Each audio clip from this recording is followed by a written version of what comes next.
नमस्कार, आप देख रहे हैं आर्यन न्यूज। मैं हूं आपके साथ पल्लवी सिंह। रुक करेंगे दुनिया भर की बड़ी खबरों की ओर। तो बता दें कि पेगासस जासूसी मामले को लेकर सुप्रीम कोर्ट में सोमवार को एक अहम सुनवाई हुई। सुनवाई के दौरान केंद्र सरकार ने साफ कर दिया कि वो इस मामले में हलफनामा दाखिल नहीं करने जा रही। सरकार ने कहा कि यह सार्वजनिक चर्चा का विषय नहीं है, इसीलिए हलफनामा दाखिल नहीं किया जा सकता, लेकिन वो जासूसी के आरोपों की जांच के लिए पैनल गठित करने के लिए राजी है। तो वहीं सरकार ने इस जवाब में मुख्य न्यायाधीश रमन्ना संतुष्ट नहीं दिखे और नाराजगी जाहिर करते हुए उन्होंने कहा कि हमने जानना है कि क्या कोई भी स्पाईवेयर का इस्तेमाल कर सकता है, क्या इसका इस्तेमाल सरकार ने किया है, क्या ये कानूनी तरीके से हुआ है। अगर सरकार हलफनामा दाखिल नहीं करना चाहती तो हमें अंतरिम आदेश पारित करना पड़ेगा। तुषार मेहता ने कहा कि सुरक्षा और सैन्य एजेंसियों द्वारा आतंकवादी गतिविधियों की जांच के लिए कई तरह के सॉफ्टवेयर का इस्तेमाल किया जाता है। सरकार अगर इसे सार्वजनिक करती है तो आतंकवादी या राष्ट्र विरोधी ताकतें इसका गलत इस्तेमाल करेंगे। आशंका यह भी है कि आतंकी इसे मॉडिफाई कर ट्रेनिंग से बच जाएंगे। मेहता ने आगे बताया कि केंद्र सरकार निगरानी के बारे में सभी तथ्यों को एक विशेषज्ञ तकनीकी समिति के समक्ष रखने के लिए तैयार है, जो अदालत को एक रिपोर्ट दे सकती है।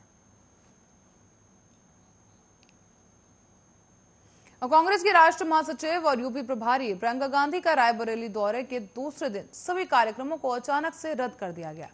बताते चले कि वो सीधे लखनऊ एयरपोर्ट के लिए रवाना हो गई। हालांकि प्रियंका गांधी का कार्यक्रम किन वजहों से रद्द हुआ अभी ये स्पष्ट नहीं किया जा सका है, लेकिन माना यह जा रहा है कि रविवार को रायबरेली पहुंचते ही कांग्रेस कार्यकर्ता का प्रियंका गांधी का स्वागत करने के लिए हुजूम उमड़ पड़ा था।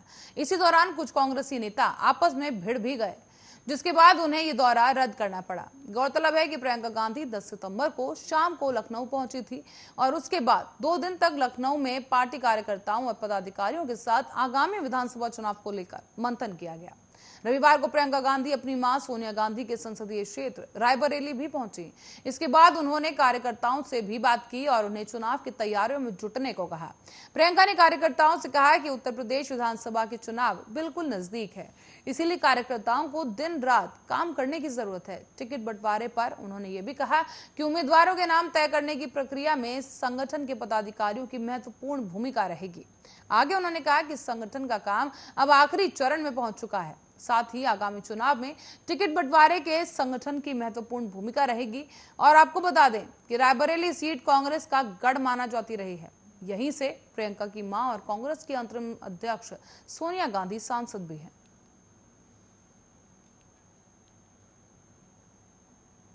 उत्तर प्रदेश में कुशीनगर में सीएम योगी ने आज विपक्ष पर करारे वार किए। उन्होंने विपक्ष को चेतावनी देते हुए कहा कि नौकरी की नीलाम करने की कोशिश की तो उसका घर नीलाम होगा। साथ ही योगी ने यह भी कहा कि साल 2017 से पहले हर गरीब को मिलने वाला राशन क्यों नहीं मिल पाता था, क्योंकि तब प्रदेश में शासन करने वाले लोग और शागिर्द माफिया गरीबों का राशन हजम कर जाते थे। आज गरीबों का राशन कोई नहीं निगल सकता, अगर निगला तो जेल जरूर जाएगा। हालांकि उनके ट्वीट पर लोगों ने अपनी समस्याएं गिनानी शुरू कर दी हैं। इसी के साथ ही कुछ यूजर्स ने तंज करते हुए सरकार पर लिखा और कटाक्ष किया कि एक शख्स शिव बहादुर वर्मा ने लिखा है कि माननीय मुख्यमंत्री जी, एम्बुलेंस कर्मचारियों को अवैध रूप से लगभग 5000 कर्मचारियों को निष्कासित कर नए कर्मचारियों को रख लिया गया। हम सभी 2012 से निरंतर सेवा दे रहे थे। कोरोना महामारी में अग्रिम पंक्ति में खड़े होकर सरकार का साथ दिया। आपसे अनुरोध है कि सेवा प्रदाता को निर्देश दें। जिसके बाद लगातार लोगों के पोस्ट रोजगार को लेकर सामने आने लगे।